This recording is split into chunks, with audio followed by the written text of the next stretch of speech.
Do you seriously believe that human beings, the absolute peak of the evolutionary food chain, are the ones actually running this planet? Yes, Think again, dance because to there's my a rhythm, highly my specific loyal four-legged puppets. creature that has Soon, successfully the entire world will brainwashed bow billions to of me. full-grown adults into willingly scooping up their waste every single day without receiving a single dime in return.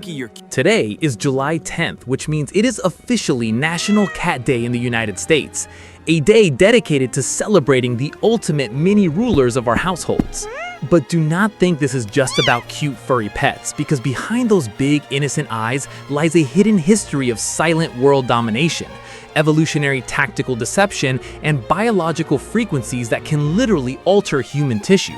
To truly understand how this grand feline empire rose to absolute power, we have to look past the velvet paws and investigate the Soon, shadowy the whole origins world of this will be strategic mine. partnership. For centuries, mainstream history books pushed a very specific narrative, claiming that early agricultural societies graciously decided to domesticate wild felines to protect their precious grain stores from unwanted pests. It sounds like a perfectly logical, mutually beneficial trade agreement on the surface. However, modern evolutionary biologists look closely at the data and realize we have the entire power dynamic backward. Humans did not domesticate cats. Cats actively chose to move into our spare bedrooms because they realized that hunting out in the harsh wild was far too much physical labor when compared to manipulating a bipedal servant. When humans transitioned from wandering nomadic lifestyles into permanent farming settlements, we inadvertently created the ultimate feline paradise. Our massive granaries attracted rodents by the thousands, and those rodents attracted a highly specific, small African wildcat known to science as Felis libica. These solitary, calculated predators looked at human civilization, saw a perpetual buffet, and made a brilliant executive decision.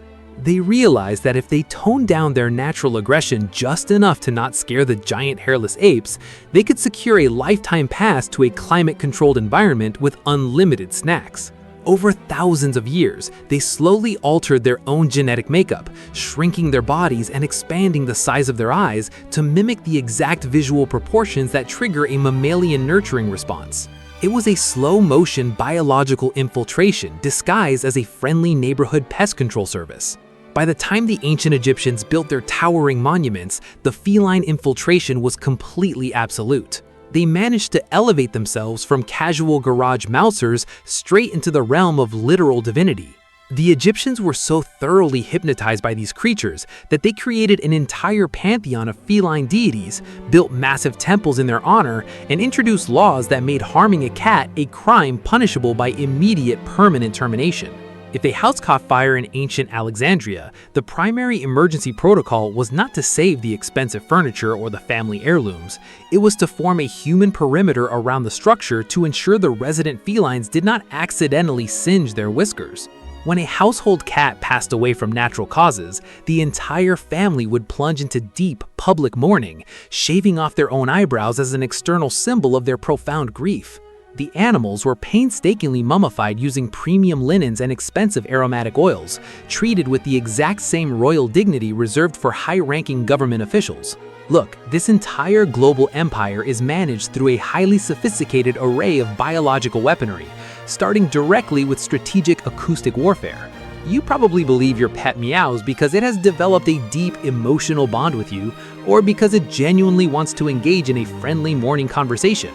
Well, that is an absolute masterclass in evolutionary misdirection, because adult cats living in the wild almost never meow to one another. Once a wild feline transitions past its earliest growth stage, it communicates with other felines exclusively through localized scent markings, subtle body language cues, and low-frequency guttural grunts. Thoughtful. The high-pitched melodic meow that echoes through your kitchen every morning, it was invented exclusively for the human ear. Suddenly, acoustic biologists have utilized advanced audio equipment to dissect these specific vocalizations, and the results, they're deeply unsettling for anyone who believes they possess free will. Storyteller voice. When a feline requires sustenance, it doesn't just make a random loud noise. It embeds a highly specific, urgent, high-frequency cry directly within the acoustic structure of its normal soothing purr. Natural. When analyzed on a sound spectrum, this hidden frequency matches the precise acoustic range of distress vocalizations that trigger automatic responses in mammals. Serious, this is not a coincidence. It's a targeted neuro-linguistic hack. Determined. Your human brain is hardwired by millions of years of evolutionary biology to respond to that specific auditory frequency with an immediate, overwhelming wave of anxiety and an intense, uncontrollable urge to nurture, protect, and feed. Playful. So when that sound hits your eardrums at 6 o'clock on a Saturday morning, your conscious mind doesn't stand a chance. Your neurological system is effectively hijacked, forcing you to roll out of bed and serve a premium seafood medley on demand just to make the phantom distress signal stop. And the biological warfare extends far beyond your ears, infiltrating your physical anatomy through low-frequency vibrational fields. When a feline climbs onto your torso and begins to purr, it is not just expressing casual satisfaction. It is actively deploying a highly advanced biological therapy routine. Medical science has confirmed that these specific purring vibrations resonate at a steady frequency between 20 and 140 Hz. You know, in the realms of human sports medicine, advanced physical therapy, and aerospace engineering, these exact vibrational frequencies are utilized to stimulate rapid bone regeneration, accelerate the healing of fractures, reverse severe muscle atrophy, and significantly mitigate chronic joint pain. You operate under the pleasant illusion that you are providing comfort to a lazy, resting animal. But in reality, your body is receiving a high-tech medical treatment from a living, breathing acoustic therapist. The data backing this up is staggering. Long-term cardiovascular studies have conclusively demonstrated that individuals who share their living space with a feline companion experience a whopping 30% reduction in their overall risk of suffering a fatal heart attack or stroke compared to non-owners. They are essentially ancient healers wrapped in premium fur coats, utilizing their natural biology to keep their human servants alive and functional for as long as possible so that the premium meals never stop arriving. It is a brilliant, cold-blooded survival strategy disguised as pure domestic affection. Every single morning, millions of alarms activate across the globe, and full-grown adults rush into the stressful corporate wilderness to earn paper currency. They endure difficult commutes, navigate complex workplace politics, and sacrifice their personal time specifically so they can exchange that currency for expensive, grain-free salmon pâtés canned exclusively for an animal that spends 18 hours a day licking its own paws and does not even understand the conceptual framework of a job. If that does not constitute a total systemic coup, then the word has no meaning. They have bypassed every single layer of our societal defenses simply by looking completely helpless, yet they possess the apex predator instincts of a wild Bengal tiger packed into an 8-pound domestic body. To fully dissect the sheer magnitude of this domestic feline takeover, one must explore how they managed to subtly alter the course of human history without ever lifting a single claw to do manual labor. While human rulers relied on massive armies, complex political alliances, and iron-fisted legislation to conquer territories, the domestic cat achieved global expansion by simply existing as a living, breathing paradox of absolute vulnerability and lethal efficiency. They traveled across vast oceans aboard wooden merchant vessels, navigating trade routes not as captured cargo or working livestock, but as highly respected, self-appointed commanders of the ship's lower decks. Sailors, known for their rough temperaments and superstitious beliefs, willingly subverted their own authority to accommodate these creatures, viewing them as good luck charms capable of controlling the unpredictable ocean weather. A ship could be actively sinking in the middle of a violent Atlantic gale, yet historical logs reveal that sailors would prioritize securing the captain's cat before tending to their own personal survival gear. This psychological grip only tightened as modern human civilization developed complex artistic, literary, and digital landscapes. In the earliest days of human creative expression, artists meticulously carved feline silhouettes into stone walls and painted them onto delicate canvas scrolls, capturing their unblinking, judgmental stares for future generations to admire. Fast forward to the dawn of the digital age, and the internet, arguably the most complex technological infrastructure ever created by human intelligence, instantly transformed into a massive, decentralized archive dedicated entirely to streaming short video clips of domestic felines falling off household furniture or staring blankly at blank walls. The global media economy spends billions of dollars developing advanced artificial intelligence and high-speed fiber optic networks. Yet the primary consumption of this unprecedented bandwidth involves adults sending pixelated images of domestic shorthairs to their coworkers while pretending to review corporate quarterly spreadsheets. The financial reality of this relationship reveals the true nature of our subservience. The modern pet industry has evolved into a massive economic juggernaut, generating billions of dollars annually, with a staggering portion of that capital directed exclusively towards luxury feline maintenance. Human beings, facing rising inflation and volatile housing markets, will willingly trim their personal grocery budgets just to ensure their domestic feline has access to organic, wild-caught tuna inflections and premium odor-absorbing crystals imported from volcanic regions.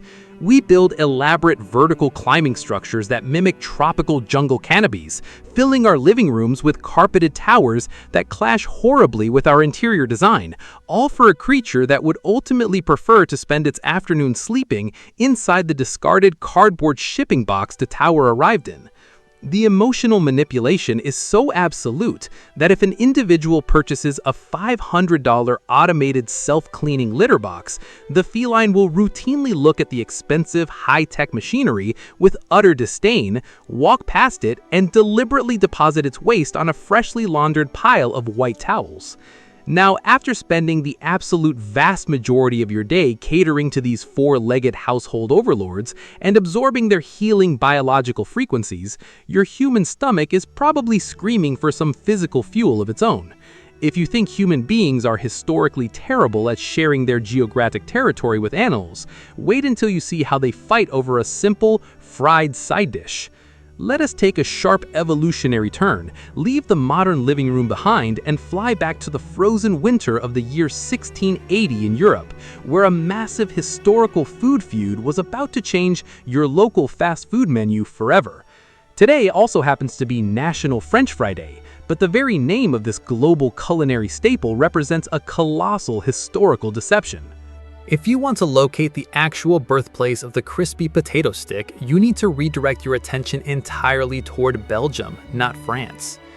Back in the closing decades of the 17th century, the impoverished villagers residing along the icy, windswept banks of the river Meows in the regions of Liège and Namur relied almost entirely on small fish caught from the local waters to survive the harsh seasons. But during one particularly brutal historic winter, a massive Arctic front swept across Europe, freezing the river solid and turning the vital waterway into a thick sheet of impenetrable ice. No access to the water meant absolutely no fish, and severe starvation was staring the entire population directly in the face. In an act of pure desperation, combined with spontaneous culinary genius, the villagers raided their winter storage bins, pulled out ordinary, humble potatoes, and sliced them into the specific shape of tiny river fish. They then plunged these starch caricatures straight into large, bubbling vats of boiling animal fat. They literally invented the fry to trick their own brains into believing they were consuming their traditional seafood diet. It was the ultimate edible camouflage, born out of sheer survival instinct, with the villagers even carving tiny symbolic fins and tails out of the starch just to make the sensory illusion complete. So how on earth did the nation of France manage to swoop in and steal the global credit for this Belgian masterpiece? Well, that monumental error was the result of a massive historical misunderstanding during the chaotic theater of World War I. When American soldiers arrived on the European continent to join the Allied war effort, they were stationed in regions of Belgium where the official military language of the local armed forces happened to be French. The hospitable Belgian soldiers routinely served these incredibly delicious, crispy, double-fried potatoes to the exhausted American troops. The foreign soldiers, hearing the French language spoken all around them by the people serving the food, naturally assumed they were standing on French soil and immediately dubbed the delicious dish French fries. The catchy name stuck across the Atlantic, the global marketing machine took over, and the nation of Belgium was left completely empty-handed, robbed of their rightful culinary crown by a simple wartime linguistic mistake. To this day, the citizens of Belgium take this historical grievance with absolute deadpan seriousness. They do not view the preparation of this dish as casual fast food. They treat it as an exact science and a matter of supreme national honor. Authentic Belgian potatoes must be fried exactly 2 separate times at completely different, strictly monitored temperatures to achieve a perfectly rigid golden outer shell and the cloud-like melt-in-your-mouth interior. And they will look at you with absolute deadpan judgment if you dare to commit the cultural atrocity of drowning these masterfully crafted starches in sugary, mass-produced tomato ketchup. True connoisseurs utilize traditional, thick mayonnaise. If you travel to the historic streets of Brussels and carelessly ask for a large portion of French fries, you are highly likely to receive a stern historical lecture that lasts longer than the 100 Years' War. They view the Western habit of smothering fried starch in a sugary red paste as an absolute, unforgivable crime against the laws of gastronomy. Having thoroughly explored the major sections of our July 10th journey, covering the absolute dominance of the domestic feline takeover and the frosty mistaken identity of the double-fried potato, it is time to shift our collective attention toward the final event on our global itinerary. While the absolute priority of this broadcast remains dedicated to exploring our 4-legged feline companions, we cannot fully appreciate the sheer cultural chaos of this specific calendar date without paying proper homage to a loud, metallic, unyielding American tradition shared on this exact timeline. Once your human stomach is completely filled with crispy Belgian starches and your lap is occupied by a purring ball of evolutionary manipulation, your conscious mind naturally demands a getaway vehicle. You require something incredibly loud, something mechanically unstable, and something that smells like pure, unadulterated high-octane gasoline. Our final destination for July 10th brings us directly into the roaring, smoke-filled universe of American automotive rebellion, officially recognized across the country as Collector Car Appreciation Day. This national observation is not just an accidental, disorganized gathering of classic vehicle enthusiasts drinking lukewarm coffee in a suburban supermarket parking lot.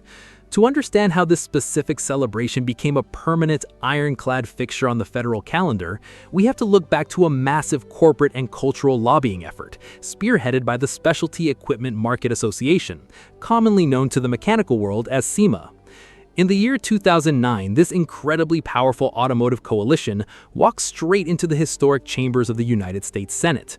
They had to look a room full of serious, stone-faced, suit-wearing politicians directly in the eyes and convince them that these incredibly loud, gas-guzzling, carbon-emitting steel monsters from the previous century were not environmental hazards or worthless industrial junk. They successfully argued that these mobile historical monuments were functional industrial works of art that fundamentally defined the cultural spirit of 20th century Americana. Against all odds, the Senate completely bought the pitch, passed a formal binding resolution, and suddenly turning greasy wrenches on a classic car in your private garage was elevated from a noisy neighborhood nuisance into a federally recognized act of cultural preservation. If you want to understand the absolute pinnacle of this mechanical obsession, you need to gaze upon the ultimate poster child of American muscle, the iconic 1967 Ford Mustang. This specific model year represents a total line-in-the-sand moment for global automotive engineering. The sharp product developers at Ford realized that their original sleek pony car was getting aggressively bullied on the streets and drag strips by the newly released predatory Chevrolet Camaro. Rather than backing down, the engineers decided to execute an absolutely unhinged engineering plot twist. They stretched the front chassis, widened the wheel track, and completely redesigned the entire engine bay for one single, terrifying reason: to forcefully cram a massive 7-liter V8 big block engine directly under the hood. It was a total horsepower arms race, a heavy metal declaration of total war that permanently altered global car culture.